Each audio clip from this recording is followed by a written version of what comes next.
Okay, so we are recording now. I think it's noon, and I think I've found a way to share my screen while also seeing incoming requests. So I'm going to do that.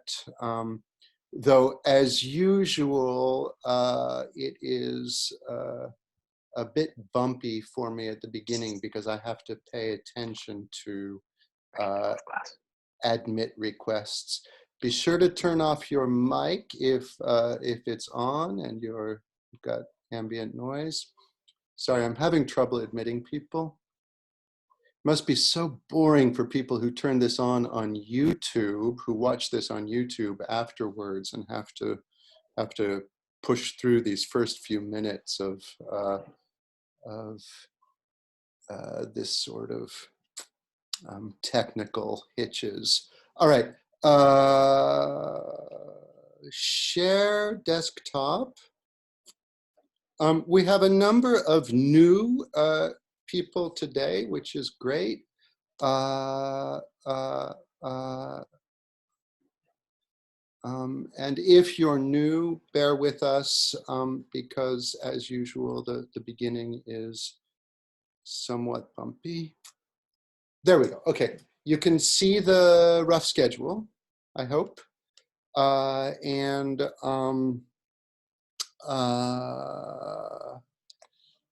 I can see, I think, further requests to join. So we're all good. Okay. And if you're watching this on YouTube, I apologize for these first few minutes of muttering and finagling. But now we're here. We've begun in earnest. And this is the 7th session. That's quite amazing to me. I think we only have 2 sessions after this. We're doing the Dialectic of Teleological Judgment today. And then there are the lingering kind of wrapping up remarks in the Critique of Teleological Judgment that we still have to read. And then after that, we have 1 session that is simply open for general discussion, for wrapping things up in lieu of a final exam. And then that's it. Someone who doesn't seem to be with us right now, but who's a regular participant, sent me an email asking me if we would please consider doing some other work of philosophy next. As I had initially suggested we might. And my answer for the moment is maybe. This is tremendously rewarding, and it also takes a lot of time. And surprisingly, in spite of these transformed circumstances we find ourselves in, I am actually finding myself overwhelmed with obligations and commitments. There are other bits of time in the day that are freed up, like commuting time, but I'm finding normal life goes on. And it was not necessarily clear that it would when I came up with this idea 7 weeks ago. So that's both good news and bad news. So anyhow, we'll see. Johanna, I hear you. I hope we can continue in some form. We'll see. Let's maybe discuss that 2 weeks from now.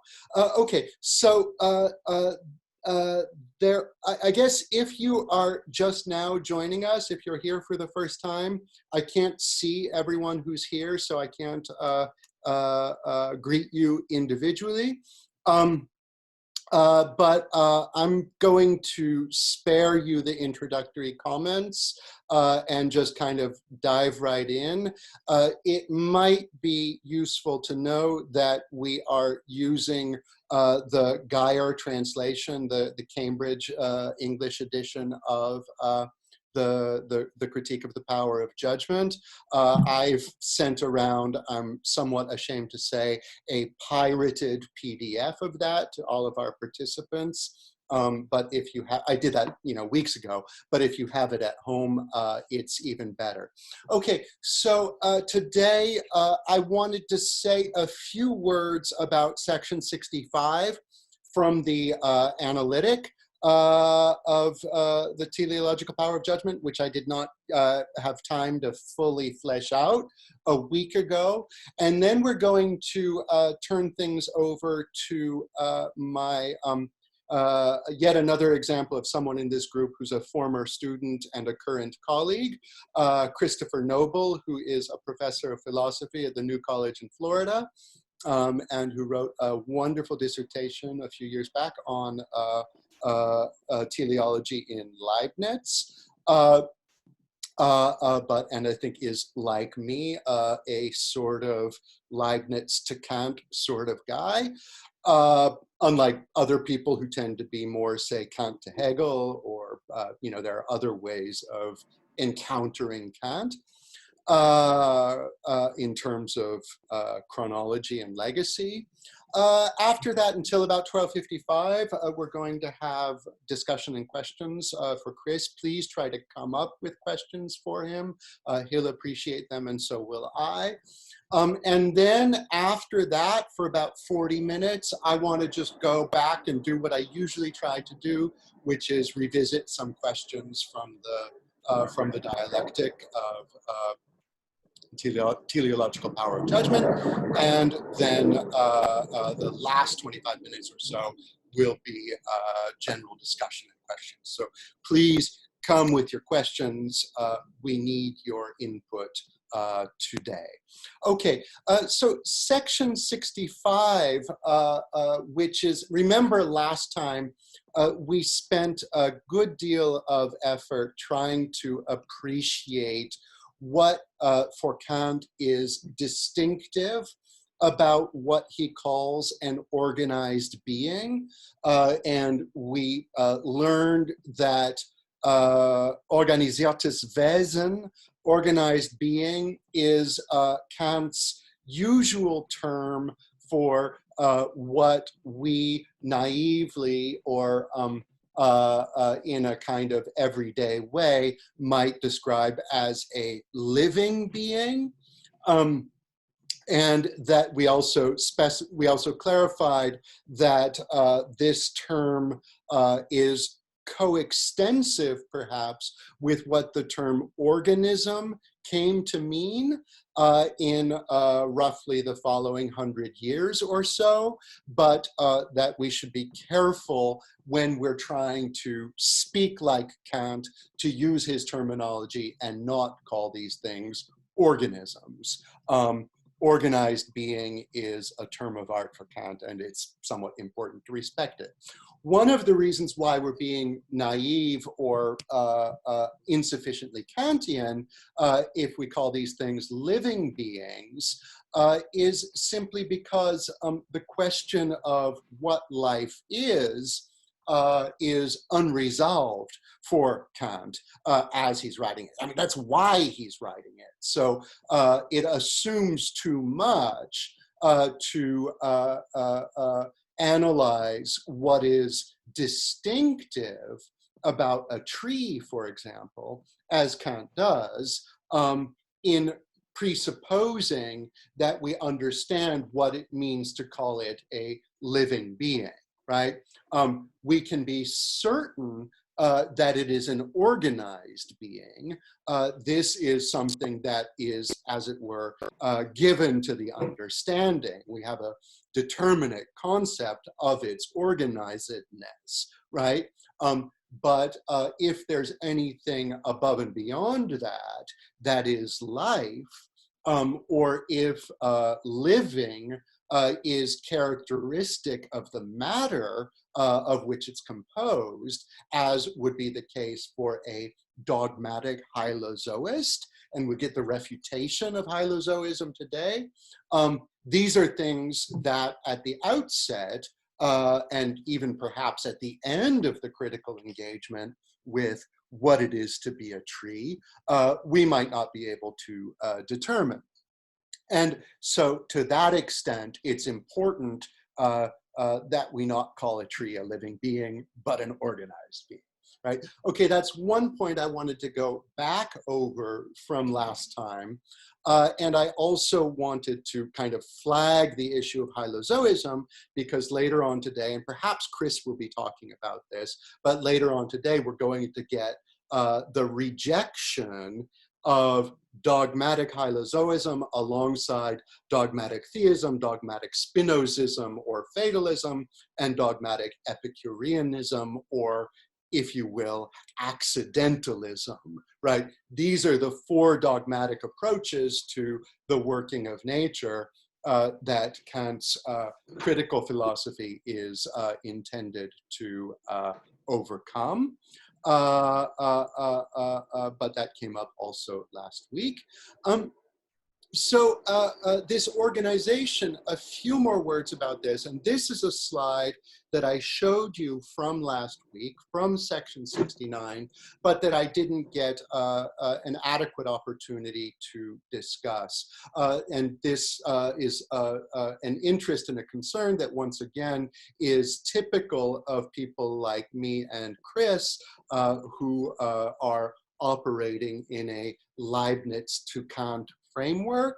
But if that's your framework and you encounter a phrase such as, and this is right in the center, organization, however, as the internal end of nature, infinitely surpasses all capacity for a similar presentation by art. This is a significant passage, again, for people who have the Leibniz to Kant approach. And it's me who underlined infinity. That's not in the text, but I wanted to signal something that I wasn't able to get to in the discussion of the distinctive features of the tree from last week. You'll recall that it is cause and effect of itself, unlike an artifact. And to say that a tree is cause and effect of itself is to do so with respect to species, with respect to individual, and with respect to the part-whole relationship. You'll recall that whole analysis. And with respect to species, that is generation. To go back to Fontenelle's classic example, if you put two clocks in a bed together, they're not going to come up with a little brood of clocklets, whereas if you put two dogs together, they might, right? And so this distinctive feature of the living world is what Kant describes as being cause and effect of oneself with respect to species. And we already explained that this is in turn what Aristotle would explain as being eternal in kind, if not in number. And Kant takes over this this motif, if you will. Please do turn your microphones off if they happen to be on. Kant takes over this motif from Aristotle in a more or less unchanged way. Then in turn, a tree is cause and effect of itself with respect to its individuality.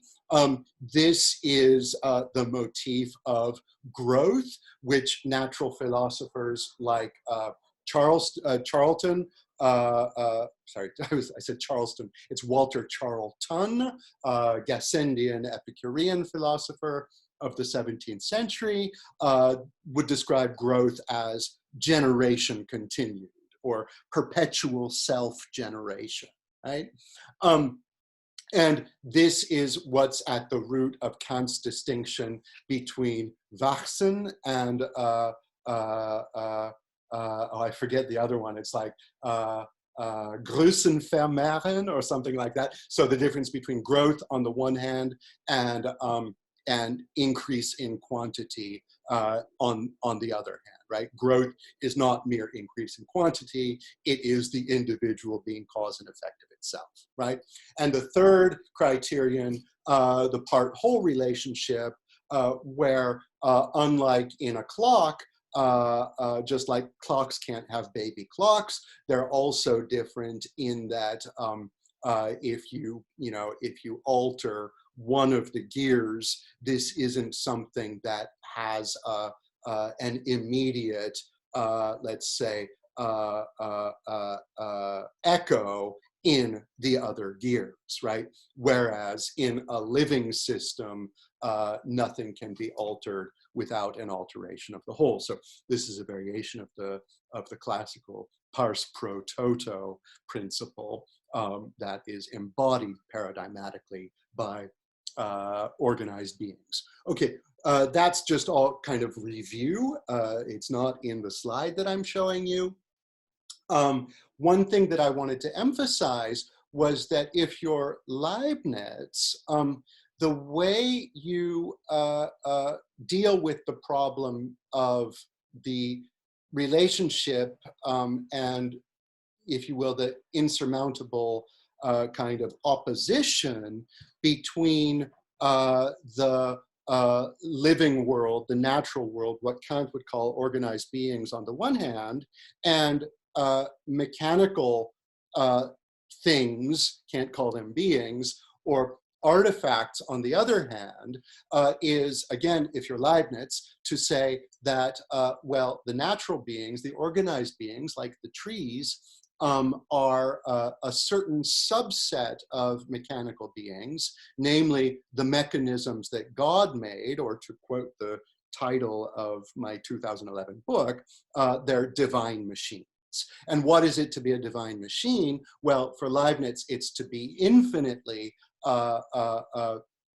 mechanical, or mechanical ad infinitum, such that there's no level of decomposition at which you would arrive at something that is not mechanical. Whereas if you approach your clock, you can take out just one or two parts, a gear here, a chain there, and after a pretty limited sequence of dismantling, you're already at a point where the thing is no longer a clock at all, right? Now, for Kant to say that, that an animal body, or a natural being, or an organized being in Kant's terms, for Leibniz to say that this is a divine machine, is to say that it's a machine unlike other machines, in that there is an infinite possible sequence of decomposition that would nonetheless not take it out of existence or bring it about that it ceased to be a machine, right? Now, I highlight this because it's something I wanted to get to last week. Interestingly, in Kant's analysis of the tree, there is no reliance, as there had been for Leibniz, on infinity as the principle that distinguishes the organized being from the artifact, right? This falls out for the most part, and Kant manages to give us a pretty comprehensive analysis of what is ontologically distinctive about a tree compared with a clock, without invoking the concept of infinity, right? Except in this one passage, perhaps, in section 65, where I'm not convinced he is drawing on any particularly sophisticated Leibnizian reading. I would say it's more likely that he's just using infinitely in a kind of naive or pre-theoretical way. So one question, if y'all were writing term papers, I might give you as a term paper topic, is where does infinity go as we move from Leibniz to Kant in the analysis of the living world? All right, I think that's all I wanted to say about what we didn't get to last week, and this is all just kind of doing makeup work for now. And it is exactly 12:20, and recently Graham Burnett was praising me for my extreme, one might almost say German punctuality. So let's turn things over to Chris, whom I've already introduced, and who is, I gather, going to be sharing a PowerPoint slide, and we already ran a test, and he succeeded in doing that. So take it away, Chris. Okay, so can you hear me? Mm-hmm. All right, I'm gonna hit share and see if this works. And I'm gonna turn my mic off, so I won't be able to give you phatic support. Okay, can everyone see the PowerPoint? Okay, so thanks everyone, and I want to thank Justin for the opportunity to give this presentation today. You know, I certainly, as I think with many of you, you know, I'm not an expert in Kant. I don't think of myself as an expert in Kant. More someone, you know, who's sort of interested in the nexus of problems that he raises in the third critique, questions of the nature of life, of course, how we think about the natural world in general. That's sort of, you know, some of the things that have animated my work, my research. Yeah, primarily in sort of earlier figures in the philosophical traditions. And I think I'll say a little bit about that in looking at the dialectic of the teleological power of judgment, in particular because, as Justin pointed out, you know, he has a critique of 4 different systems of thinking about purposiveness, purposes, ends within nature. That's really sort of you know, contained in this section. There's a critique of 4 different systems of thinking about and trying to account for purposes within nature that he's, once again, sort of differentiating himself from. Okay. And I guess in the course of the PowerPoint, I'm going to sort of talk about, I think, 2 sort of 2 themes within the dialectic, specifically the sort of antinomy of the teleological power of judgment that he sets up first, and sort of go through that and try to see, you know, talk a little bit about how I think he, or how he tries to resolve that antinomy, and then second, look at those 4 systems of thinking about nature and thinking about ends within nature. And then last but not least, I've sort of also pull out the quote about the Newton of the blade of grass, which hopefully, if we have time to get to, we will take a look at that. Okay, so then in terms of, and this is from paragraph 70, you know, sort of in the dialectic, he sets up, you know, quite often sort of these antinomies between a thesis and antithesis, sort of principles that faculties of our cognitive faculties sort of fall into in terms of thinking about the world. So you think about certainly the cosmological antinomies in the first critique, excuse me, also the antinomies of taste earlier on in the third critique. And here the sort of antinomies relate to the way that our judgments reflects upon organized beings, specifically sort of natural ends within nature, and sort of, you know, the sort of ways it has to sort of think about them within the scope of the wider natural world. And so and there's 2 formulations of these maxims that we get in paragraph 71, of which is phrased in a regulative vein, which is the sort of way he's going to sort of end up in trying to say we should be thinking about them, as versus a constitutive vein. So here's the regulative formulation, and this is on page 258 through 59 in our text.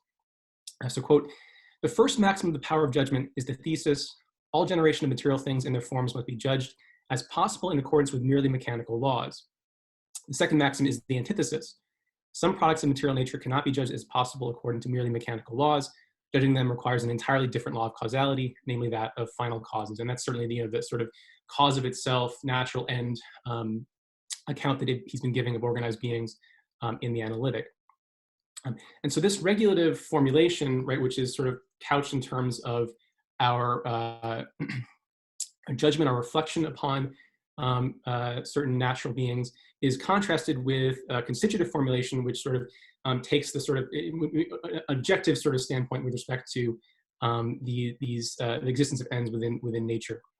So the constitutive formulation reads, quote, "Thesis, all generation of material things is possible in accordance with merely mechanical laws. Antithesis, some generation of things is not possible in accordance with merely mechanical laws." And of course, you can see that the difference being, or, you know, sort of, he's not sort of talking about reflection here, but he's actually talking about the things themselves, the things as possible in accordance with merely mechanical laws, versus simply in terms of our judgment of them. Okay, and so then here's his gloss on this, or his account on this, from paragraph 70. So, quote, "The maxims of a reflecting power of judgment that were initially expounded do not in fact contain any contradiction." So the constitutive formulation, he thinks, has a contradiction. The thesis and antithesis cannot both be held. But the maxims of the reflecting power of judgment that were initially expounded do not in fact contain any contradiction between each other. For if I say that I must judge the possibility of all events in material nature and hence all forms as their products in accordance with merely mechanical laws, I do not thereby say that they're possible only in accordance with such laws, to the exclusion of any other kind of causality. Rather, that only indicates that I should always reflect on them in accordance with the principle of the mere mechanism of nature, hence research the latter as far as I can, because if it is not made the basis of research, then there can be no proper cognition of nature, right? So even though there's the claim that some entities within nature, namely the sort of organized beings, natural ends, so on and so forth, cannot be only understood in terms of merely mechanical causes. That doesn't mean we sort of shouldn't research them in that way or in that vein. So we still should be looking at them in terms of merely mechanical laws, even if we sort of say that they might not be possible from the standpoint of our judgment, possible in that fashion. And so this is not an obstacle to the second maxim for searching after a principle and reflecting upon it, which is quite different from explanation in accordance with the mechanism of nature, namely the principle of final causes on the proper occasion. Namely, in the case of some forms of nature, and at their instance, even the whole of nature. And there's an interesting sort of back and forth between individual ends, natural ends, organized beings, and the sort of whole of nature, so to speak. And sort of he's sort of constantly trying to sort of talk about how we can sort of judge both, the ways we can sort of think about both of those, judge both of those in terms of ends. For reflection in accordance with the first maxim is not thereby suspended. Rather, one is required to pursue it as far as one can. It is also not thereby said that these forms would not be possible in accordance with the mechanism of nature. It is only asserted that human reason, in the pursuit of this reflection and in this manner, can never discover the least basis for what is specific in a natural end, although it may well be able to discover other cognitions of natural laws, right? So once again, it's not saying that it's impossible that organized beings could have come about or been generated mechanically. It's just that human reason or human sort of knowledge, excuse me, human judgment can't ever sort of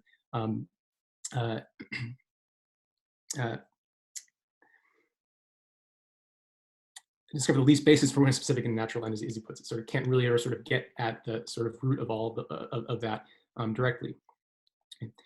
In which case it will remain undetermined whether in the inner ground of nature itself, which is unknown to us, physical mechanical connection and connection to ends may not cohere in the same things in a single principle. Only our reason is not in a position to unify them in such a principle. Thus the power of judgment as reflecting on a subjective ground rather than as determining according to the objective principle of the possibility of things in themselves. Power of judgment is forced to think of another principle than that of mechanism of nature as the ground of possibility of certain forms in nature.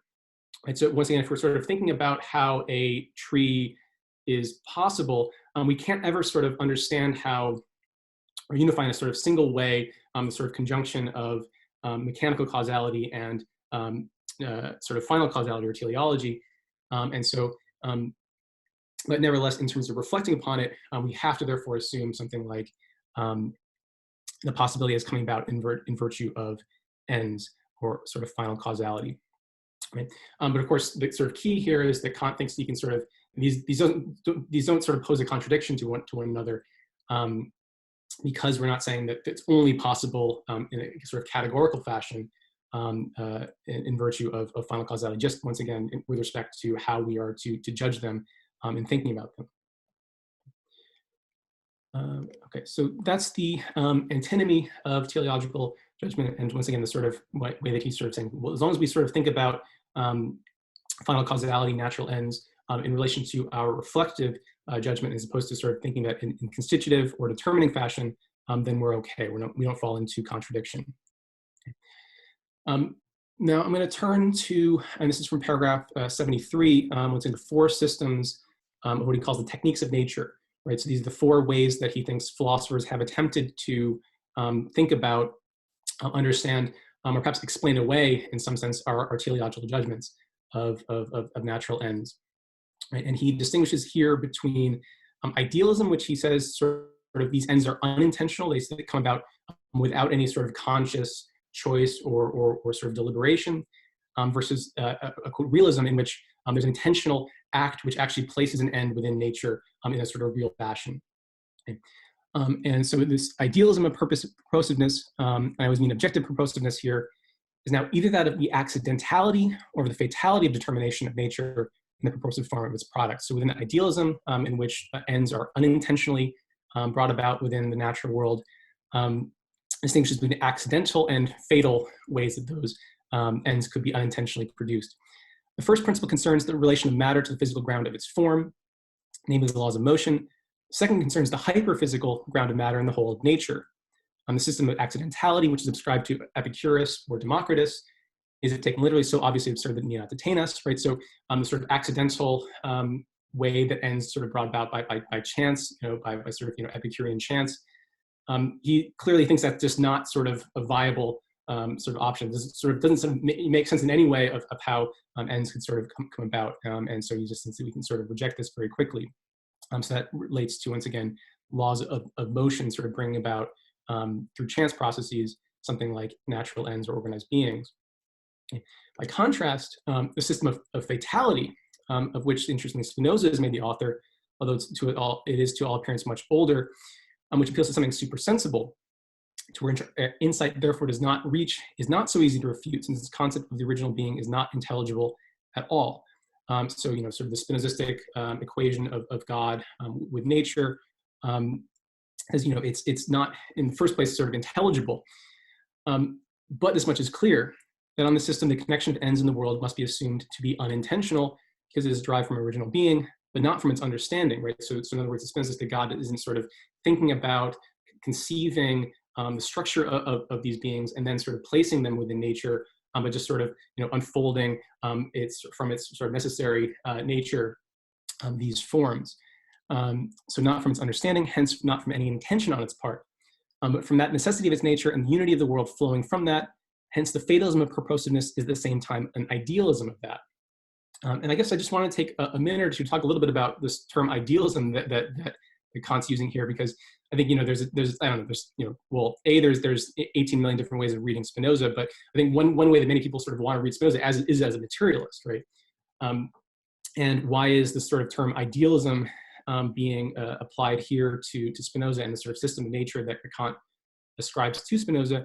Well, it's because he thinks that if we follow Spinoza, we have to explain how we think there are ends within nature, right? And of course, in Spinoza, those things are imaginary, right? We sort of project them onto nature sort of by analogy, with our own way of thinking about things. And so there's a sort of ideal production of ends, right? So our misjudgment of ends as existing in the world is a sort of ideal production. I think is sort of how I'm reading Kant in terms of claiming that sort of Spinoza makes ends or explains away ends as ideal products of the imagination, of the human imagination, as opposed to sort of really out there in the natural world. That's really something that sort of I was trying to think through a little bit as I was reading these sections. And so idealism, actually also, I should also add, of course, Epicurus and Democritus, aren't usually sort of thought of, I guess, as idealists either. Though of course we can maybe talk about that if you're interested. So both of these systems sort of, I think Kant sort of takes them to be projecting ends as sort of ideal productions of human judgment. Once again, we can talk about that a little bit if you're interested. Okay, so then by contrast, realism. The realism of purposiveness of nature is also either physical or hyperphysical. The first basis ends in nature on the analog of a faculty acting in accordance with intention, the life of matter in it, or also through an animating inner principle, or world soul. Plastic nature is maybe another sort of example here. Something like where there's a soul that is, once again, we're thinking about the production of a material being in sort of, or through the use of final causes or goals, perhaps. So an animating inner principle, a life and matter, also called hylozoism. So sort of attributing life directly to matter is another sort of way of doing this. And the second derives this from the original ground of the world whole as an intentionally productive, originally living, intelligent being, and it is theism, right? So this is the sort of transcendent creator God who is conceiving, let's say perhaps a possible world prior to its actualization within the sort of Leibnizian framework, but something where there is a being that is creative, productive, and sort of intentionally building ends into the natural world that it is creating. So sort of having an immanent, so to speak, living principle, or sort of transcendent living principle, or principle for the organization of natural ends. Now, of course, all of these systems are dogmatic in Kant's view, in the sense that they sort of ascribe ends sort of objectively to things. Of course, the idealism doesn't sort of necessarily try to explain them away in some sense, but Kant thinks they fall prey to judging these natural ends in terms of a sort of constitutive or determining function of judgment, as opposed to the preferred reflective power of judgment. And so they're all dogmatic. However, there is a sort of advantage that he ascribes to the fourth, namely theism. He does have, okay, this is the sort of one that, if any of them is going to be something like what we come up with, this is the one that we are going to be sort of focusing on. And so here's a passage about theism from paragraph 73. Quote, "Theism, finally, is just as incapable of dogmatically establishing the possibility of natural ends as a key to teleology, although among all the grounds for explaining this, it has the advantage that by means of the understanding that describes the original being, it can best rid the purposiveness of nature of idealism and introduce an intentional causality for its generation. But we cannot say more than that, given the constitution and the limits of our cognitive capacities, by means of which we cannot understand the primary internal ground of even this mechanism. We must by no means seek for a principle of determinate purposive relations in matter. Rather, for us, there remains no other way of judging the generation of its products as natural ends than through a supreme understanding as the cause of the world." Right. So even in our reflective mode, right, in the reflective mode of judging natural ends, we're still going to assume something like the possibility of, or still going to assume something like the fact that, or something like a supreme being having intentionally produced these things, right? So even when we are properly operating, or having our judgment properly operate with respect to organized beings, we're still going to assume something like this supreme understanding, even though, once again, we can't say we are definitively claiming that being exists, or saying that's somehow constitutive of nature, right? So the hylozoist, the sort of option, the immanent sort of principle of life, is not really viable, but we still sort of think in terms of something like theistic model, even when we are operating reflectively. Okay, so then, and I guess just, yeah, so still good on time. So I guess, and just to close out, and this is from paragraph 75, the sort of famous passage about the Newton of the blade of grass, where he says we can never get something like an analog of Newton, who with respect to physics, sort of, he gave us the sort of laws of nature. Can't really sort of ever get something like that with respect to organized beings, right? We can't ever get sort of the sort of full-blown knowledge, constitutive, determinative of how it is the case that organized beings came about through mechanical causation. And so here's the quotation. "For it is quite certain that we can never adequately come to know the organized beings and their internal possibility in accordance with merely mechanical principles of nature, let alone explain them. And indeed, this is so certain that we can boldly say that it would be absurd for humans even to make such an attempt, or to hope that there may yet arise a Newton who can make comprehensible even the generation of a blade of grass according to natural laws that no intention has ordered." Right? So we can never really ever actually understand that. And as much as we try, we'll just never sort of, really get at how it is the case that the type of sort of self-causation that we have to judge an organized being is sort of operating with could have come about merely mechanically, just by virtue of efficient causation, the causation of parts towards the whole, so on and so forth.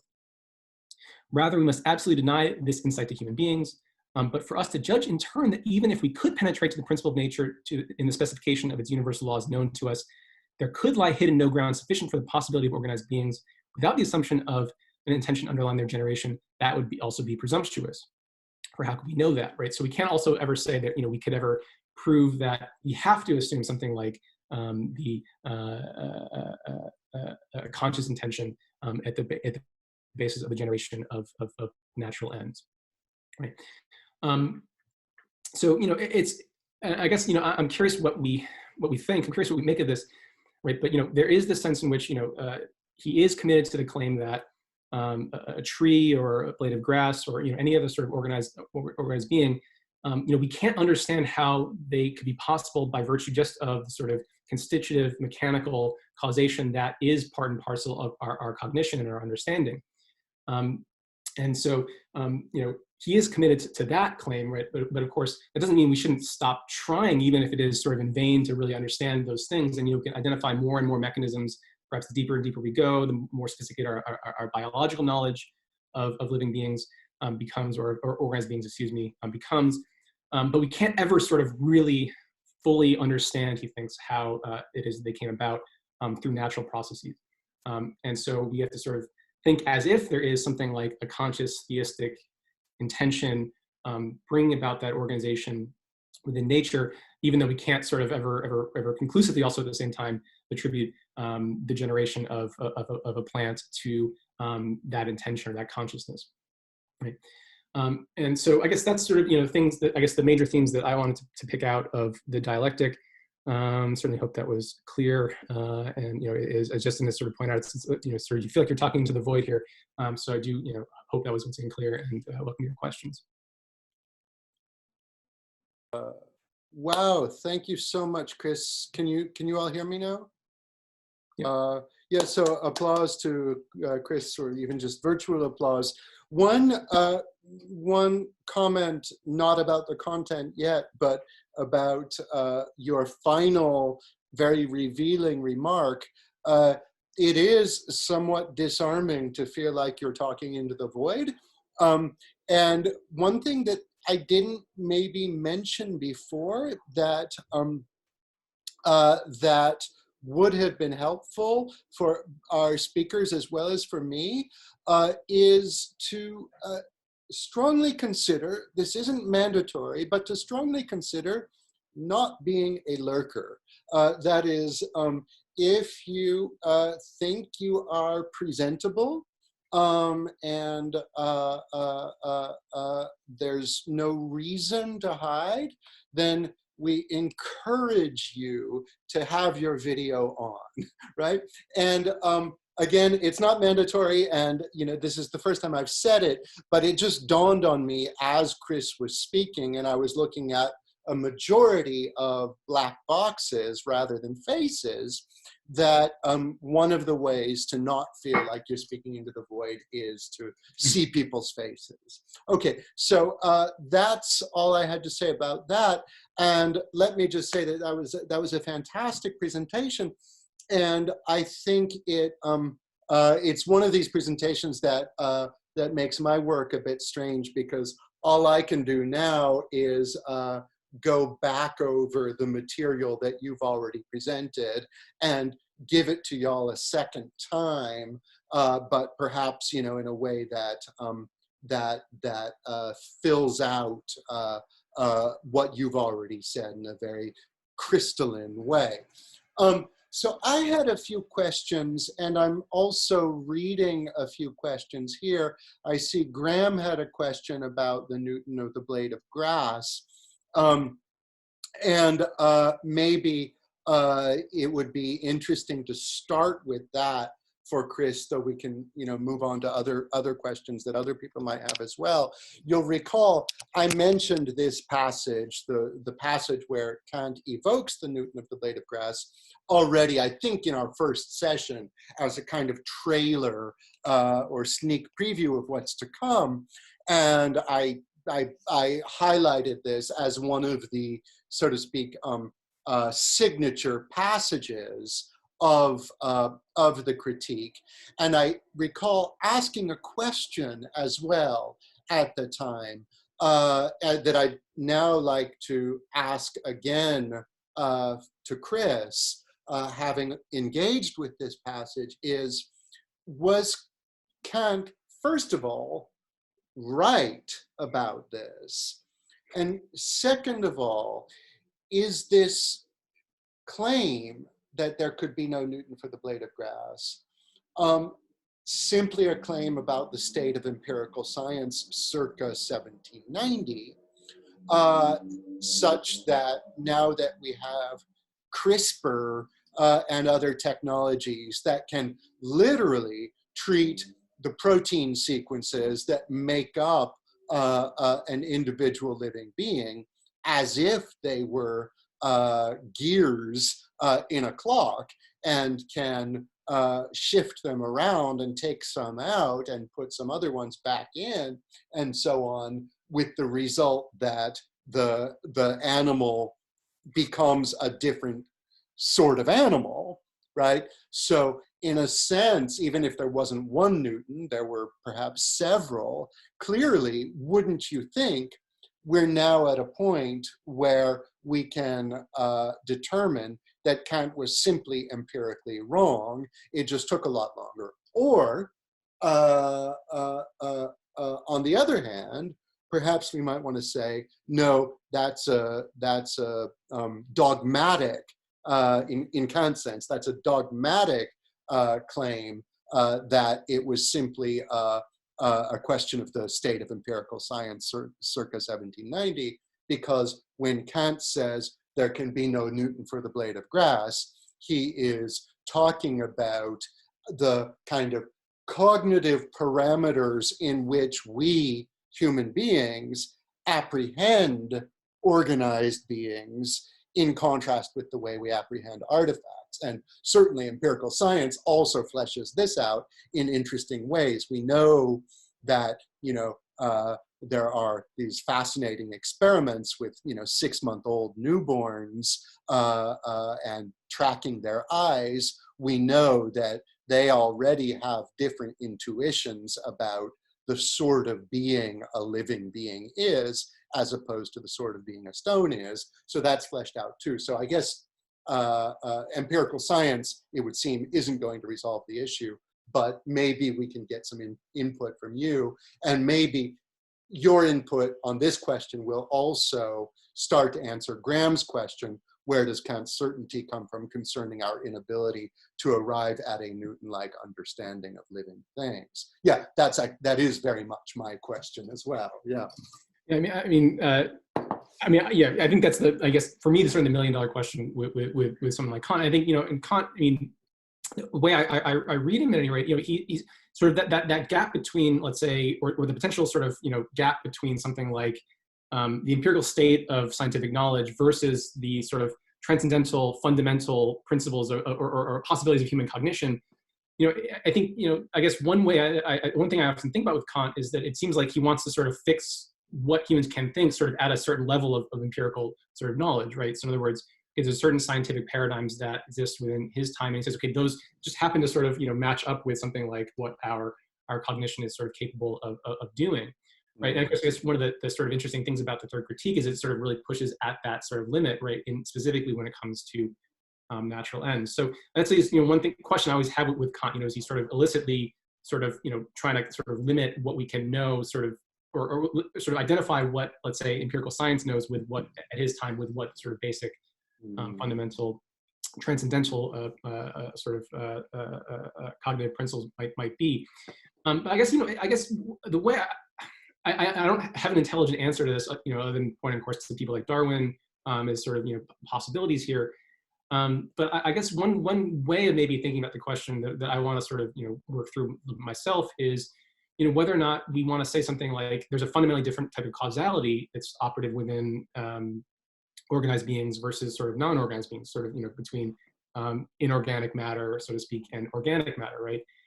And I think that might be one way of thinking about this question, right? And if he's right that there is actually sort of fundamentally different type of causation involved, then maybe we could sort of maintain something like there's never a Newton of the blade of grass, in the sense of sort of giving a specific type of mechanical explanation of the generation of that entity.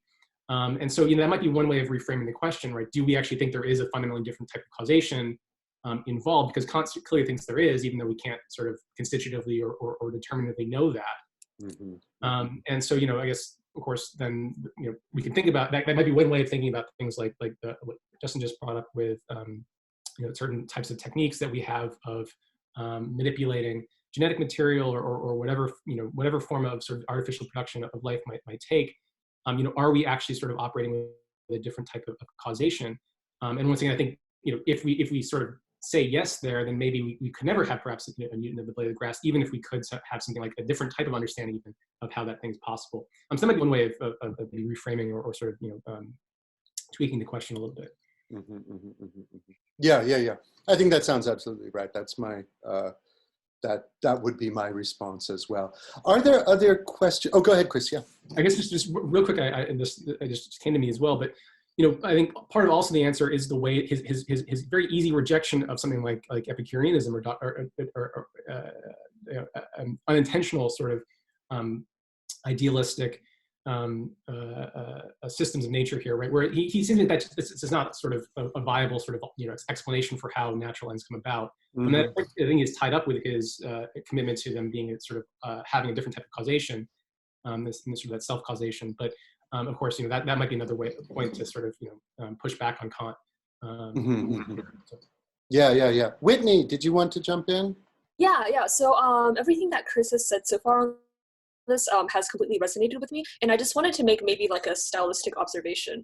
And it seems to me like, at least I have the impression that like when we talk about the great sort of like system building philosophers of yesteryear, say like Kant or Leibniz or Descartes, like whenever they put forth like a certain view of the world, or what they take to be like the structure of reality, they seem to put it in like a very totalizing way, so that in like what they're putting forward is supposed to kind of like apply to everything in a sort of like universal and timeless manner. So I feel like the kinds of sort of like qualifying statements, the sort of like hedging statements, like, oh, this has been true of everything up to now, but like, I don't know how it's going to pan out in the future. We have to look to, like different like scientific research projects for that.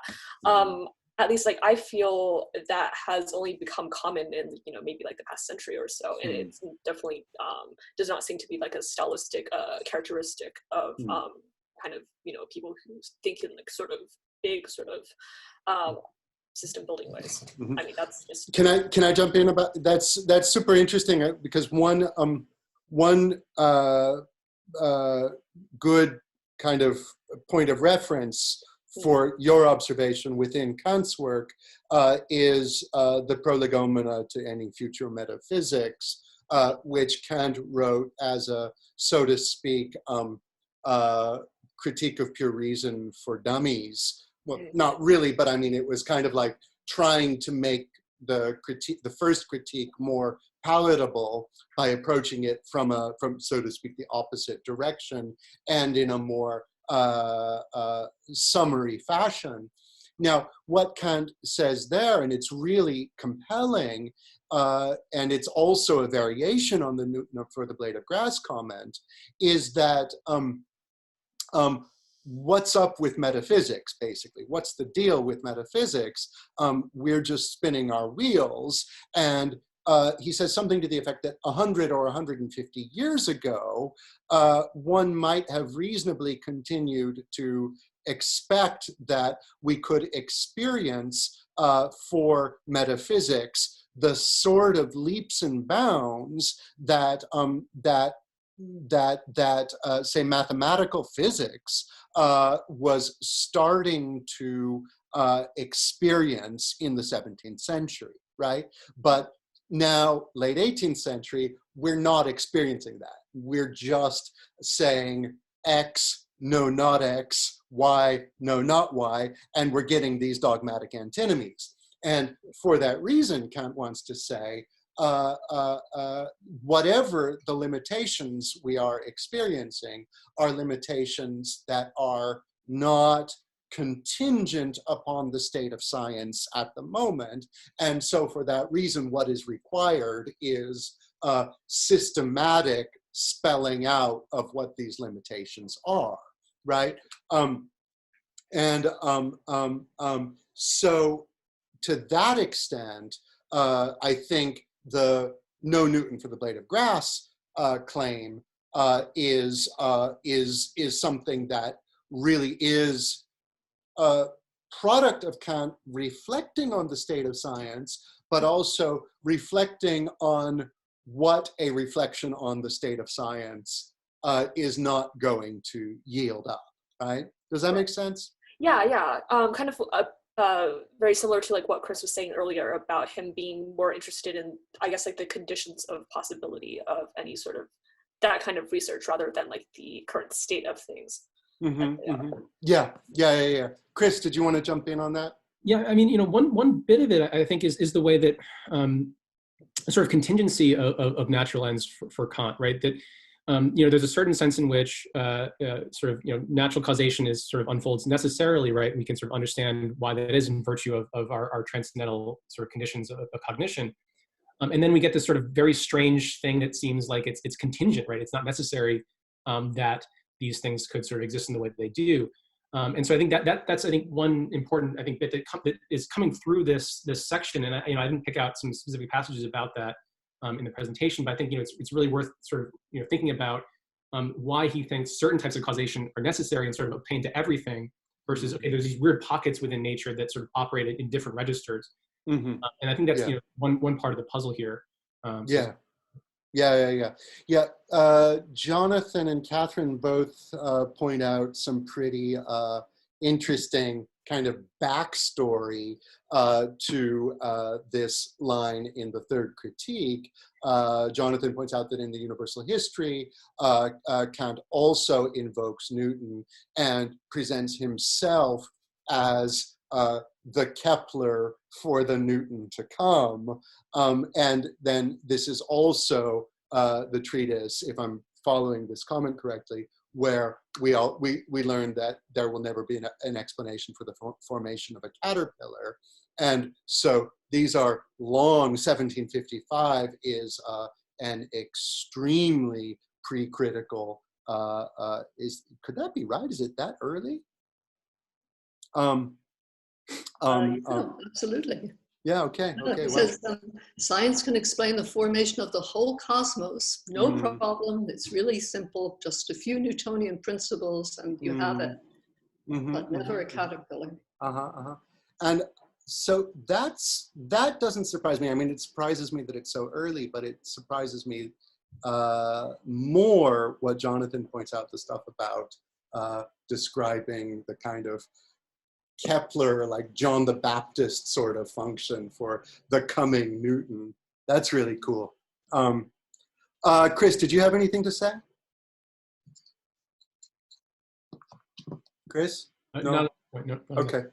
Are there any other comments or questions for Chris and for his, if you just want to give him general feedback or ask for more elaboration of anything? Graham, did you want to jump in? No. Okay. Then just let me say. I mean, yeah. I can. Sorry, it took me a second to press my my mic button. Yeah. I mean, I do have a thought that may take us too far afield, which is just what happens to the axes of space and time in relation to these questions.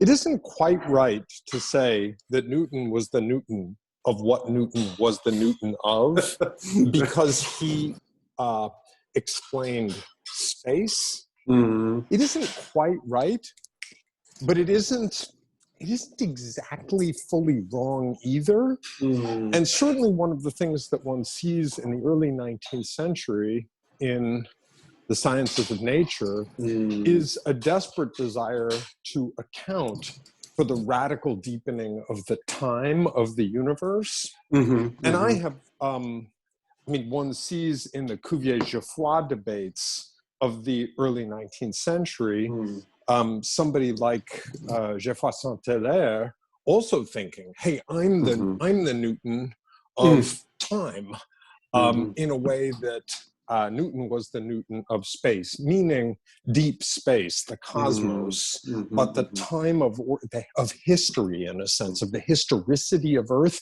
that was going to need a new Newton. And so when I hear Kant sort of trying to explain philosophically that there was never going to be another Newton for living things, I wonder to what extent what's at issue is these questions of the explicability of something like historical dynamics because the historicity of nature is what is emergent across this 50-year period in ways that are, completely transformative. And I recognize Kant, if you're coming at him from Leibniz, doesn't have a strong odor of that historicity of the earth yet, but very quickly that'll be the primary thing people are worrying about. So that's what I'm thinking of as I listen. That's so interesting. I didn't understand what you meant by this contrast between space and time at first, because obviously those are serious technical issues in the first critique. But yeah, now that you're saying this, in fact, it recalls to my mind reading also in Geoffroy Saint-Hilaire his own claim that that in the science of comparative anatomy, we're going to have, or one can come forward as, and this is Geoffroy Saint-Hilaire's own terminology, the Newton of the world of details, right? Because what Newton gave us was a homogenized world organized under just a few basic universal laws. But now natural history is going to need its own Newton to kind of make sense of this plethora of details. So simply listening to your question and your comments about Geoffroy Saint-Hilaire makes me think, and I don't have an answer to this, this is a historical question and very much answerable, makes me think that the Newton of X or the Newton of Y could have been a more common trope in 18th century writing than I've been sensitive to in talking about this passage in Kant. Catherine, can I just say one last thing, which is respecting your focus on. I would argue that it might point for being a trope at the moment, which I'm sure to some extent it is. Although I would say that when one talks about the kind of Newton of a caterpillar, in a sense, one is exactly talking about the Newton of details. Like that's in a way of understanding what's meant by caterpillar. There is detail. Yeah. Absolutely. Yeah. I didn't mean to say this. The Newton of details was another example, but more kind of overlapping with the example that you gave. Catherine, is your hand up? Sorry, your mic's not on. That's for sure. Yeah, I have to. Oh, there you go. But so in these passages, I often have the feeling that I get the general drift of what Kant is trying to say, but then I run across a sentence here, a sentence there that just floors me. And I wonder, what's that all about and how does that fit in? So we know that forces are really the thing in this part of the 18th century, because Newton has said we've got not just attraction and repulsion, we have magnetism and electricity, and there's mesmerism and everything. So people seem to think that maybe there's some force here, some morphological force. And of course, the old 17th century people talked about those morphological forces too. So Kant, and maybe you talked about this thoroughly last time, but going back to that section 65 that you started with, Kant says, an organized being has within it a formative force, and a formative force that this being imparts to all kinds of matter that lack it, thereby organizing them. He doesn't seem to be quoting, he seems to be saying that. That sounds really constitutive, not regulative. Yeah. So is his problem just, is that force, which he admits, blind, or is it intentional? Is that what the issue is for him? My goodness. That is the kind of passage, you're absolutely right, that what you come across and you it's only natural to think, wow, I thought I was understanding, but then he throws this at us and it seems not to belong. It seems in fact to be echoing Blumenbach and the Bildungstrieb, the formative drive, as it's usually translated, which seems, one ordinarily thinks, to be much less sophisticated. That is, Blumenbach's theory of the formative drive seems much less sophisticated than whatever it is Kant is trying to do in his critical engagement with organized nature. And then, nonetheless, Kant gives us, lets down his guard or forgets how sophisticated he is for a moment, and then gives us something that sounds like he's simply affirming this Blumenbachian or quasi-Blumenbachian idea of that there is something knowable that is constitutive, as you put it, that causes, that leads to the organization of natural beings. I don't have a good answer for what that's doing there, because it's not something that Kant develops elsewhere in the third critique. And it looks to me, and this is not a charitable reading, but it looks to me like a point at which Kant lets down his guard, right? I don't know. Does anyone else, including you, have any better account of it? Mike, sorry, I think. Oh, sorry, I think Kant is just really confused. I'm not sure he knows exactly what he thinks. Right. Yeah, I mean, it's one thing to not know what you think, but it's another thing to forget momentarily the nature of the critical project, right? Which, as I had understood it, notwithstanding passages like this, had been to withhold dogmatic assent to claims of the sort, there is a formative drive, right? Yeah. Or a formative force. I suspect Kant thinks, I have this apparatus, it worked really well for me with the problem of free will. Mm-hmm. So my apparatus is really great, now I'm going to turn it to this other big problem of life and organization. It should work because it's a really great method. But then he just kind of stumbles around with referring this to the super sensible level without really explaining how that's supposed to work. It worked much better for free will, I think, than it's working for the problem of life. Yeah. Goodness, that's a more kind of excoriating take on the project than we have considered so far, but it's not one that I would dismiss. Well, actually, could I just add something about that? Because Ognian, go ahead. Yeah. Because Professor Wilson referred to free will, and if we look back to 464, when he talks about the tree, there is a very strange place where he says that in that edition it's page 243, and he says that the tree has an originality of the capacity for separation and formation. So in a way, he's actually suggesting that the tree creates, and it's in a way it's a simple observation, but it's very interesting because the tree takes light and takes minerals from the soil and water, and then it produces timber, like the tree plant tissue. So in a way, it acts as an original, something between a brute force of nature and a subject that can actually act on its own. So in a way, Kant suggests that we can view even simple plants as in a way resembling creatures that actually act. Mm-hmm.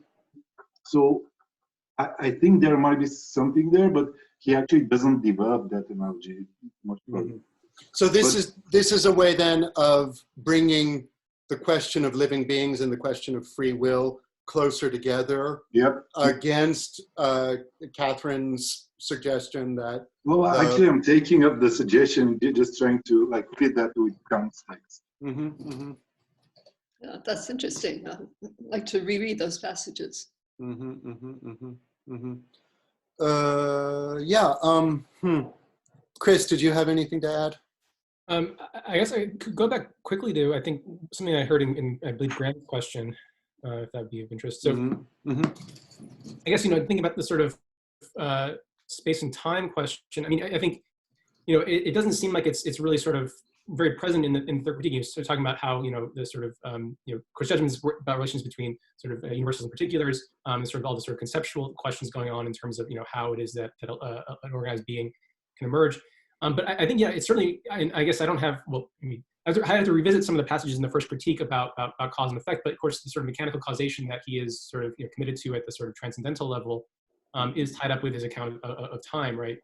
And so perhaps there's something to be said about the way that natural ends might have a sort of different type of temporality, right, than sort of standard mechanisms. Sort of in, let's say, sort of self-causation, where there's a sort of, the concept of the whole sort of, generating the development of the parts, so on and so forth. So I think that could be something also to sort of, think about in terms of, why it is that he thinks that there can't be something like a sort of, mechanistic account of the possibility of organized beings, perhaps because of the sort of, temporality is just so different from what we're from the sort of standard transcendental type of temporality that we can understand. So that may be one comment. Oh, that's super interesting. Yeah. Okay, let's see. It is now 1:10. We're a little bit behind the kind of fallout from the discussion of Chris's presentation went a bit longer than I had thought it would, but that's okay because we have time reserved towards the end for general discussion and questions. But what I'd like to do now is try to go back over, not section by section, but pretty close, some of the material that Chris has already expertly presented. And again, there's a bit of a danger when we have really good presentations that that leads to redundancy. But I think that's all right, because again, I think that that Chris presented some stuff in a crystalline way that I can now go back over and flesh out a bit, though that's funny metaphor to use under the circumstances. And then I hope after my own presentation of some of this material, make sure your mics are off if you've got people talking in the background. After my presentation of this material, maybe we can circle back around and think again, yet again, about Kant's success or failure in engaging with the problem of life, and how this relates to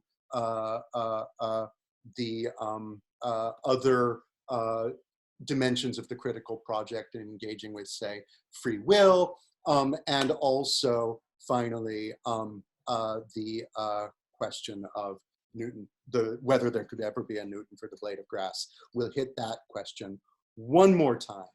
One thing that struck me on this most recent reading in preparation for today's session was, if ever I was struck by textual evidence for the stapled together nature of the two halves of the critique, it would be in Kant's presentation of what an antinomy is in section 69 and 70. Given that we've already had a very clear explanation of antinomy in connection with the antinomy of the judgment of taste in the first half. And we've had a lovely example of an antinomy and its resolution. It seems at least a bit strange to be introduced to antinomy, again, in the Critique of Teleological Judgment. And there is quite a bit in pages 69, or in sections 69 and 70 that, that I think illuminates what Kant means by antinomy. And this is material that Chris already got into, so I'm not going to go back over it in great detail, that illuminates what Kant has in mind by antinomy, how it's supposed to work for him in moving, as it were, from the dogmatic to the critical. It's just striking how independent this discussion seems to be of the critique of aesthetic judgment. I'm not making any bold claims here. I'm just saying either Kant got a bit sloppy, or he forgot what he'd already written, or these were being written with separate purposes in mind at some earlier point. Again, I'm not making any claims, I'm just commenting on the internal textual cohesion of the critique of the power of judgment as a whole. Now, again, as Chris really nicely discussed, so I'm not going to go over this again, I think what the antinomy of teleological judgment gives us is a really, really nice illustration of the difference between the regulative and the constitutive, in the way in which Kant gives the maxims of the power of judgment first, where we have a thesis and an antithesis, but nonetheless presented in such a way that the opposition between the thesis and the antithesis can be held together. That is, they're opposed to one another, but because they are mere maxims, which is to say regulative of the power of judgment, we can simultaneously hold that all generation of material things and their forms must be judged as possible in accordance with merely mechanical laws, and hold at the same time that some products of material nature cannot be judged as possible according to merely mechanical laws, to the extent that judging them requires an entirely different law of causality, namely that of final causes. These two can be held together, again, simply because it is a fact about our apprehension of the natural world that, that we strive to judge to the extent possible in accordance with mechanical laws, because as Kant says over and over again, if we do not do so, there can be no progress in science. And at the same time, we know full well that certain things present us with a kind of defiance of our insistence on explaining them in accordance with merely mechanical laws. So again, taken as regulative, these two maxims are opposed to one another, yet admit of coexistence within the same mind. The antinomy, by contrast, arises when we allow the thesis and the antithesis to harden or perhaps degrade into constitutive, into elements constitutive of our knowledge, or into what we take to be elements constitutive of our knowledge, where we get now the thesis that all generation of material things is possible in accordance with merely mechanical laws, and the antithesis is that some generation of such things is not possible in accordance with merely mechanical laws. Notice this is not setting up an opposition between two different ways of thinking the same thing, but rather setting up an opposition between two straightforwardly, mutually contradictory claims, both of which cannot be true. So again, I mean, this is by now review. I mean, we've already discussed what antinomy is, how it works in Kant's philosophy, but I think that in the critique of teleology, we get a much clearer illustration of how this works than in the antinomy of the judgment of taste in the first half of the critique. We discussed when we were reading the antinomy of the judgment of taste that there is a bit of a shoehorned quality to it all, that it might easily seem that Kant is just forcing his discussion of judgments of taste into this antinomic structure where it doesn't obviously belong. With the antinomy of the teleological power of judgment, by contrast, there is at least as much of a kind of a real antinomy with an illustrative contrast between the regulative and the constitutive, as you will find in the antinomies of pure reason in the first critique, where Kant is dealing with such questions as whether the universe goes on forever or has a boundary, whether there's a first cause or an infinite series of causes, things like that.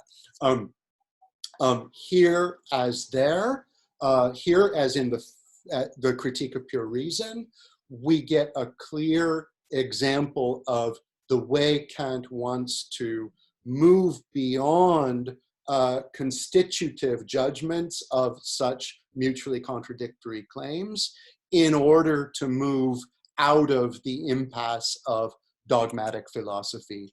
The impasse of dogmatic philosophy and into the critical project, which again is why it's so so surprising when Kant drops in what appear in many respects to be dogmatic claims about things like formative forces, as Catherine pointed out.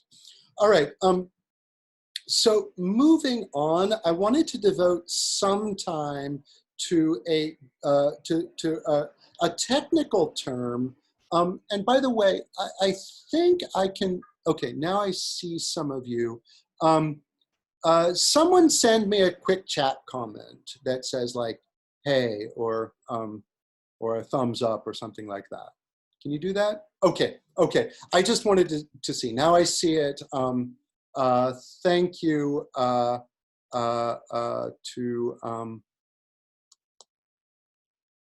Sarah and to Gareth for doing that.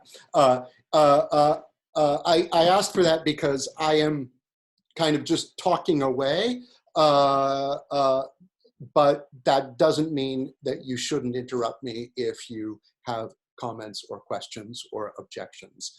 Please do. I want to cover a certain amount of material, but I also don't like talking into the void, and I'm happy to be interrupted for that reason. I wanted to discuss for a moment a technical term. Indeed, the technical term is itself, quote, technical. Well, that's the adjectival form, and the noun form is technique. And this is a term that I think I listed early on my lists of key terms that I was giving you for a while that I wanted us to master at the end of each session. We didn't talk that much about it, and it is surprising how little secondary literature there is on it. There is, I've been doing a bit of a review. There's a nice 2011 article by Silvia De Bianchi, Kant's Concept of the Technique of Nature, and also Luca Illetterati, a 2014 article, Teleological Judgment Between Technique and Nature. But for the most part, this term is not marked or flagged as a kind of term of art for Kant, as I've mentioned before, wherever Kant gives the equivalent Latin in parentheses for a German term he's using, that's a pretty good sign that, that we're dealing with a term of art and we need to understand it in its historical development. First of all, he's taking it from authors he's read in Latin, both in its historical development, but also in the way Kant himself tweaks it or repurposes it for his own critical project. And in my experience, whenever Kant gives parenthetical Latin, he is both signaling kind of inscription within a tradition, but also signaling that he intends to do something new and non-traditional with that traditional term. There are surely exceptions, but in general, that is how it works. So in section 71, the notion of the technical is evoked in contrast with the mechanical. So we have the genuinely physical, and here the parentheses seem to me to be a kind of which is to say function. We have the genuinely physical, which is to say the mechanical, on the one hand, and on the other hand, we have the teleological, which is to say the technical. And this is somewhat surprising, sort of like, you know, in Chris's analysis earlier of the use of the term idealist in Kant's analysis of Spinoza. He's using the term technical here in a weird way. Why? Well, because often the technical is the mechanical, right? It's not an antonym, it's a near synonym, right? Because in the end, technique, technical, technica are part of the same semantic field as techne, which, as we discussed several times earlier, is the common and indeed only available Greek term for art. And art is, again, in the same semantic field as artifice, right? And so if the technical is being contrasted with the mechanical. Oh, Chris has to get going. Yeah, you warned me about this earlier. Thanks again, Chris, for your great presentation. If the mechanical and the technical are being contrasted here, it's not totally getting our signals crossed, but it's at least a moment to pause and reflect and to appreciate that what is being drawn out here is what Ognian, as if on cue, wrote, which is exactly what I wanted to say this time, Ognian. You beat me to it, that if you have techne, then you have a goal to your activity, which is to say a telos, right? Whereas, and this is a huge question, right? I mean, this is a question that I think is pervades a lot of 17th century reflection on mechanism versus teleology. It's certainly there in Leibniz. Whether machines have ends, with, you know, obviously built in, imposed on them from the outside.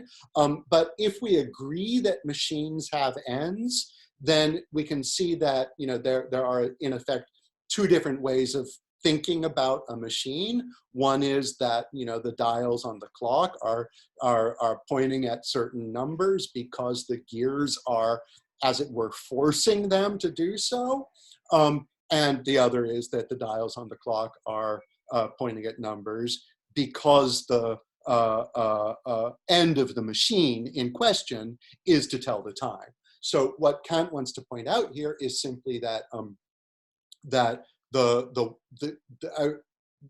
what Kant means to say by technical here is simply the latter notion, and again, potentially applied to one and the same thing.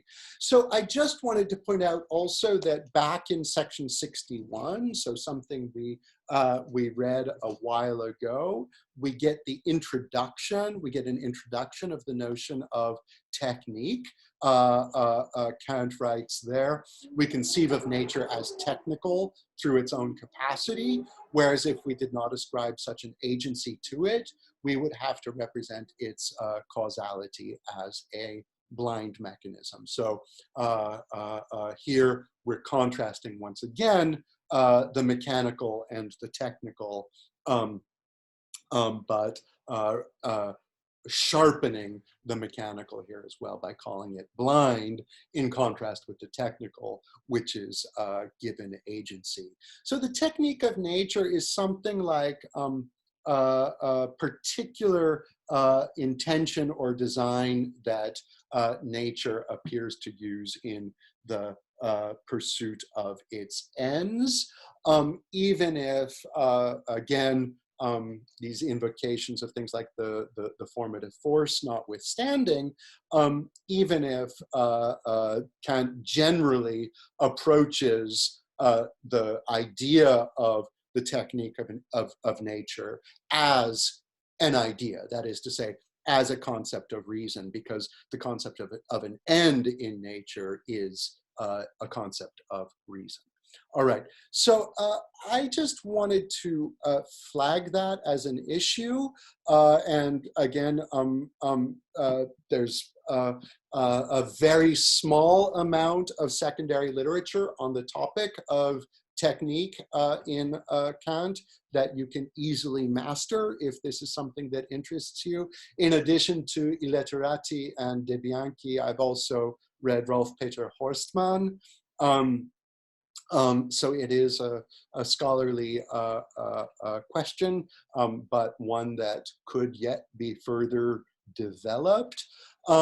So now I want to turn, in the interest of time, and again, feel free to interrupt me, I want to turn to section 72, and this is something that Christopher already summarized, but there's a lot more to be said about it.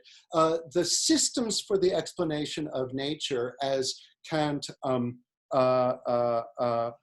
explains them, and this seems to be a kind of exhaustive or schematic presentation of what he takes to be all the possibilities, which is intriguing. I thought of trying to plot them on some kind of XY axis, but my intelligence for data visualization is limited, and I couldn't figure out how to do it, so I'm just listing them for you instead.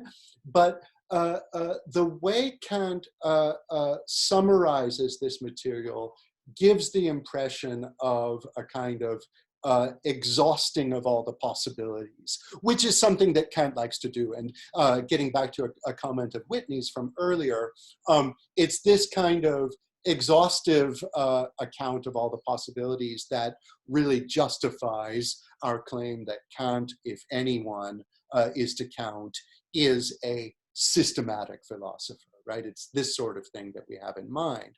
So there are two more general categories for the explanation of nature: idealism and realism. Idealism, as Chris already pointed out, is being used in a very unusual way.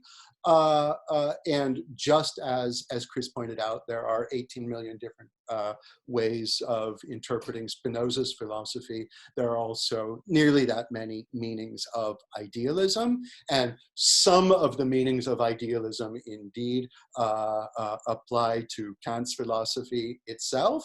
He is a transcendental idealist. When he is using idealist here in a dismissive way, in a way that signals disapproval, he simply means to imply idealism with respect to ends in nature. That is to say that, that if you're seeing ends in nature, that's because you came up with the idea of them. I mean, I'm speaking very crudely there, but that's all that's meant by idealism here, not any kind of broader ontological position about the external world or something like that, as you might be inclined to think. And realism is just the opposite of that. Realism is the view that there really are ends in nature. Another way to put this, and this is using Kant's own language, is that purposiveness is unintentional along the idealist reckoning, whereas it is intentional along the realist reckoning. So focusing on idealism, we're going to get two possibilities for the explanation of nature under idealism and two for realism. There is, first of all, accidentality, which he attributes to Democritus and Epicurus. And this is, of course, the view that the qualities and variety and change in nature are to be explained by the motion of atoms in the void and let's say, blind or contingent encounter of atoms in clusters that in sufficient numbers gives rise to qualitatively differentiated kinds of thing. Graham, are you writing your question? Why is that called idealism? Yeah, look, I mean, that's what I tried to just explain. I don't know if I succeeded, and I don't know if I'm certain I understand it myself. Indeed, it seems like here's why I'm not happy with my explanation, and maybe someone else, Catherine, for example, might want to jump in. It seems like in order for this to be idealism, it would have to involve the attribution of ends to nature, but to a nature that is in fact characterized by democracy and atomism, right? Because Democritus, as far as I know, as far as I understand Democritus, doesn't even have the idea of ends of nature, right? So you couldn't say that he's an idealist about the ends of nature, bringing his own idea to what is in fact accidents, because what he's saying is there are no ends of nature, it's all accidental. So why that should be called idealism, the more I think about it, is a bit of a sticking point. And I hear someone's mic on, but I don't know who it is. Does anyone want to talk? Yeah, I think that's mine, since you mentioned. Sure. Clarification. I think it comes from his wanting to classify Democritus, Epicurus, and Spinoza together. Mm-hmm. It makes more sense in the case of Spinoza, but Spinoza thinks purpose is something we just read into situations when there's no purpose there. Right, yeah. On your head and you think it's meant for you, but really it just happened. So even though it doesn't really fit Democritus and Epicurus in the same way, because they do think things, things are functional. They just think they become functional by chance because the dysfunctional things disappear. Right. So I think it's his desire to be systematic here and put these two groups together. Yeah. I think I hadn't thought about that before, but it certainly makes more sense for Spinoza. Well, actually, yeah, go ahead, Ognian. Could I actually ask a question to both of you? It's kind of abstruse, but if we look at this Ralph Cudworth, who was like arguing against all those mechanists, and he was actually doing a system that included the atomists, Descartes, Spinoza, and so on. So could Kant have read that and try to, in a way, and have been influenced by that type of systematization? Yeah. Because like Cudworth makes a lot of effort to pass them into a table of the various kinds of people who deny that there are ends in nature. Yeah, that's so interesting. I think, and I was going to mention Cudworth in a little bit, who has this beautifully titled work. I'd love to write a book with a title like that. The True Intellectual System of the Universe. Yes. And the reason I was going to mention him was not with respect to accidentality or fatality, but rather with respect to hylozoism, right? Because some people have called Cudworth a hylozoist. Okay, Catherine tells us Kant owned a copy of this. That doesn't surprise me. What does surprise me a little bit is that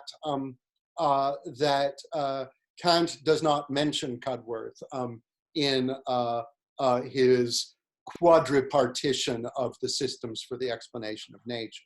Well, actually, there's one tiny reference to Cudworth in the first introduction. Oh, okay, yeah. Where he doesn't use the name Cudworth, but he uses the term plastic nature.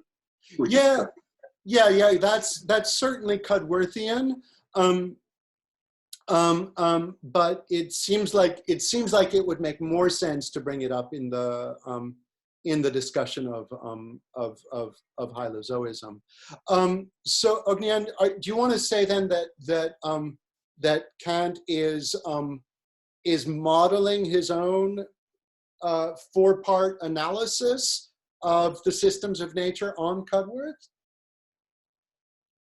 No, I don't really remember, but what Cudworth's classification was, but it had 4 parts, right? Mm-hmm. One part was hylozoism, as you said. There was atomism. There were a couple of weird things, like the entire universe as a one plan or something. And so at least there are 4 types of not mechanicism, but like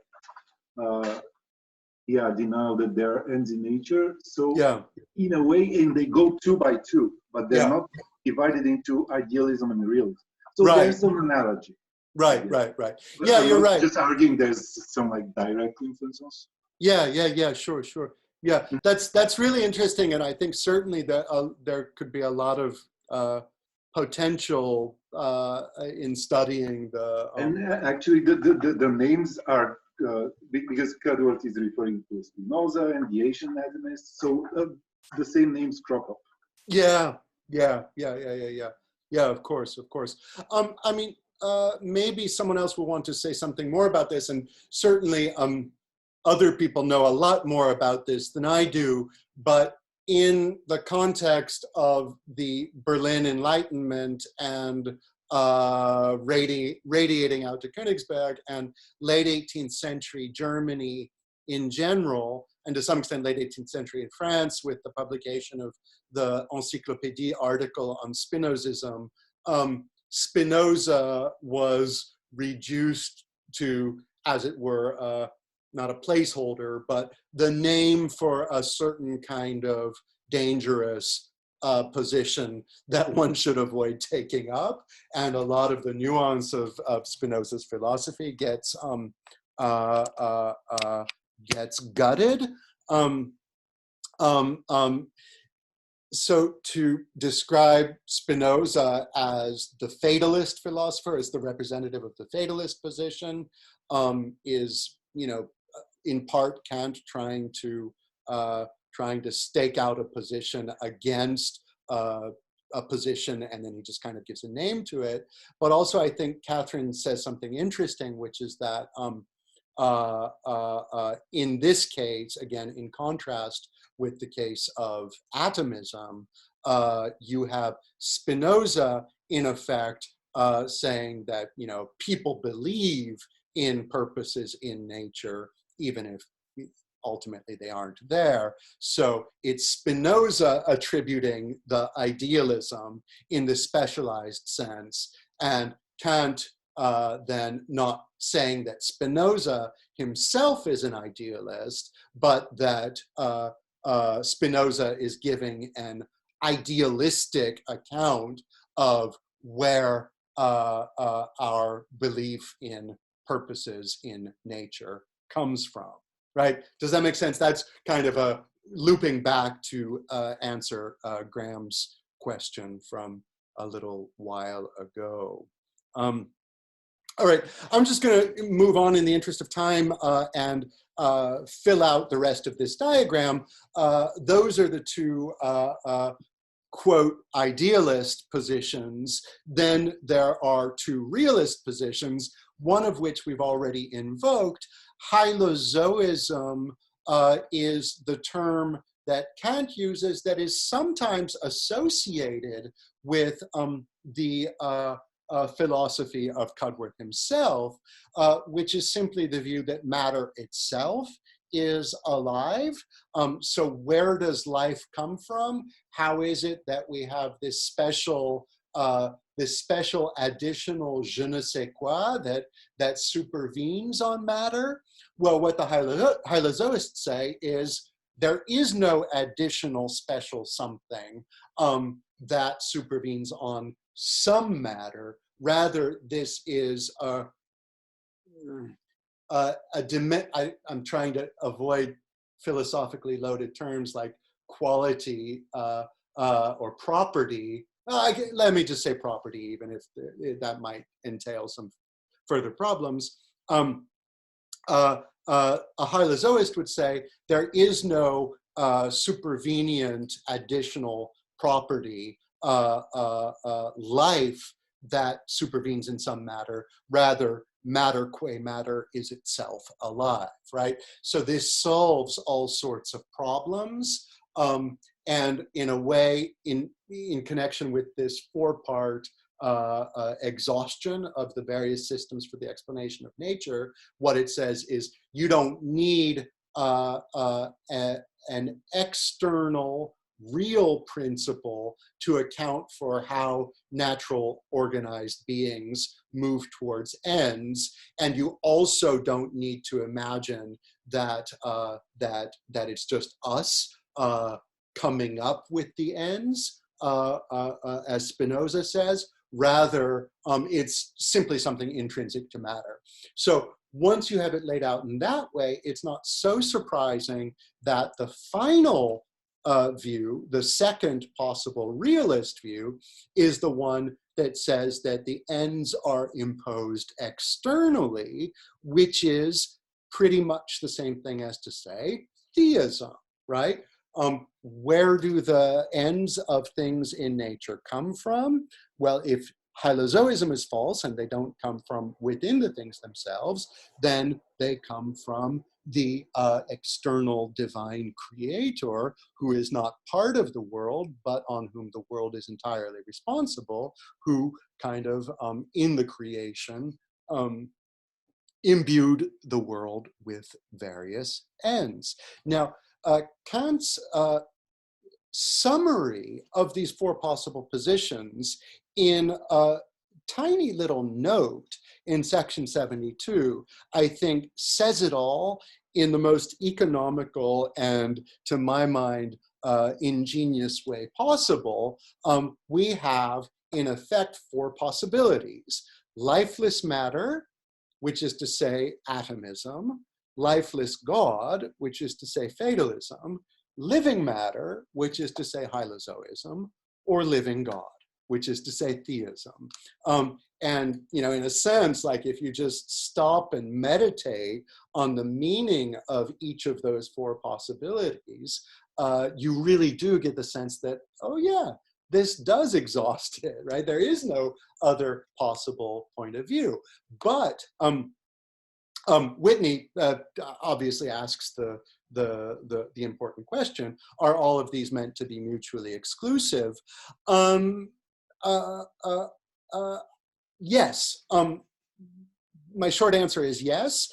In context, they're meant to be mutually exclusive, but obviously, just the pairs of terms, lifeless matter, lifeless God, living matter, living God, are not logically exclusive. You could imagine, and certainly, I think most philosophers, Descartes, for example, would commit to a world that could be characterized by both a living God and lifeless matter, right? So there's an example of a philosopher who combines at least two of them.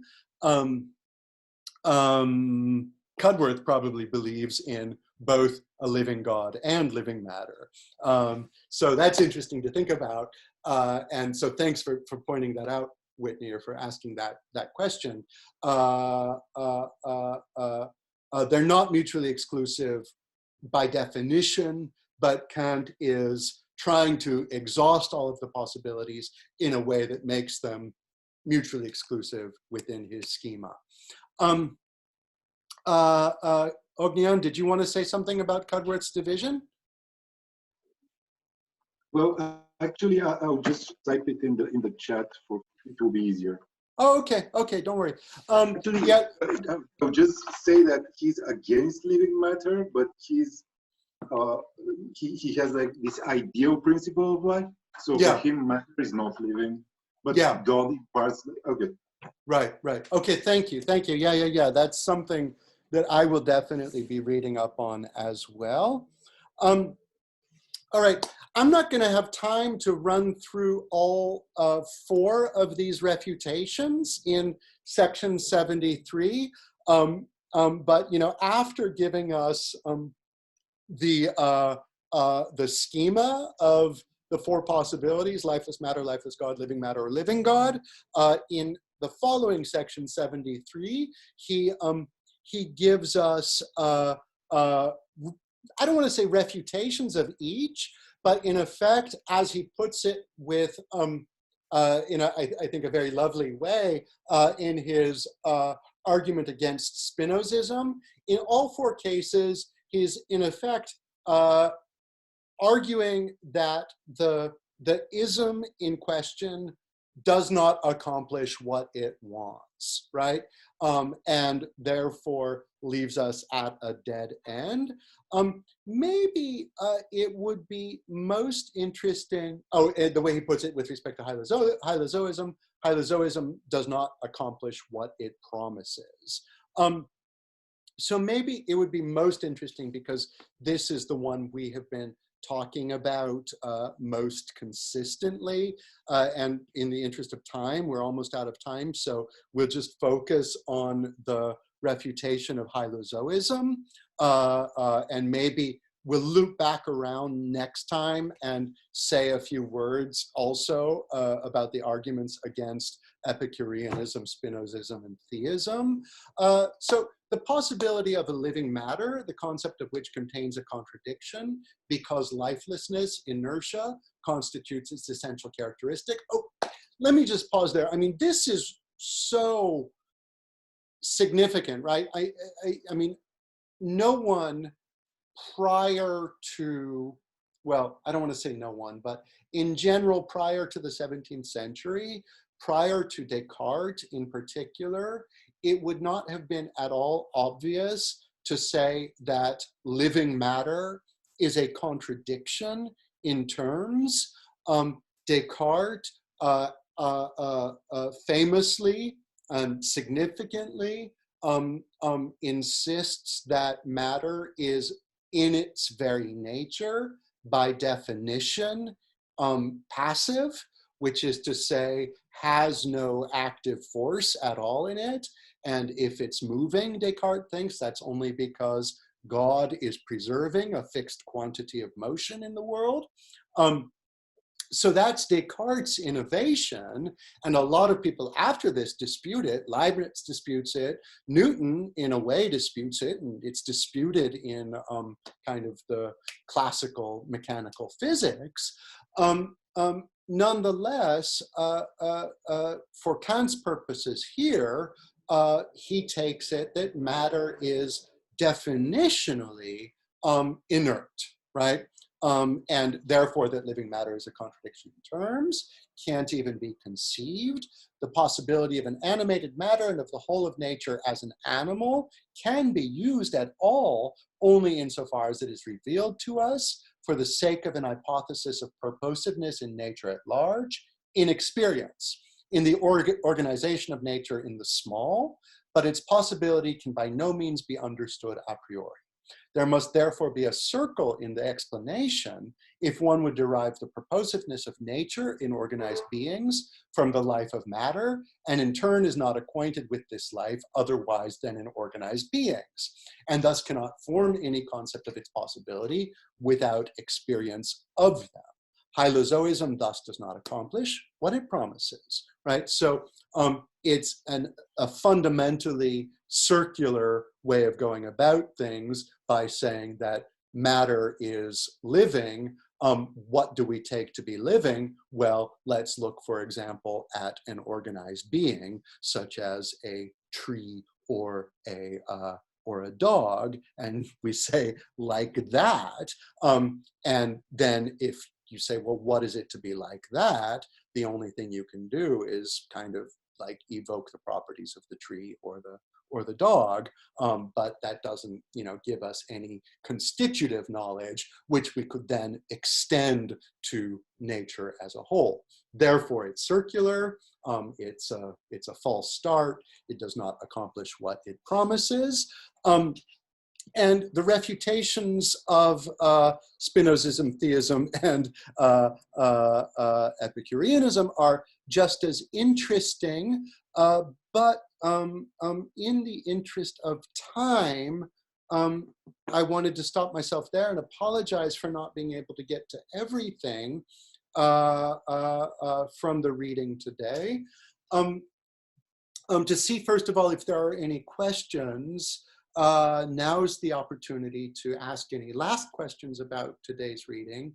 But also I wanted to just kind of summarize this reading in general. It's a part of the third critique that I really like, because Kant is very consciously and explicitly functioning as a historian of philosophy. That is to say that he is summarizing the range of positions that predecessors have taken up, giving them due credit, but also indicating why it's not going to work. And I think here, more than elsewhere in the critique, certainly more than in the critique of the aesthetic power of judgment, he is